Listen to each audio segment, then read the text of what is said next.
Айбекова Рускан Байышевна. Менин 6 балам бар, күйөөм каза болуп калган. Өзүбүз квартирада турабыз. Ошо Адеп Ахлактык фондунан биз эт аш, тамак аш алып жардамын алчубуз.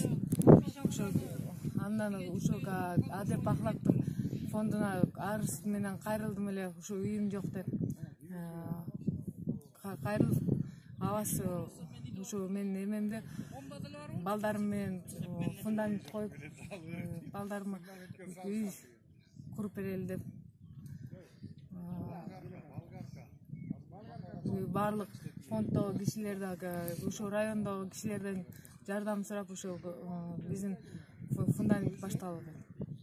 Мен ыраазымын ушундай кайрымдуу кишилерге жардам берип, жетим жесирлердин үйлүү болуп калганына.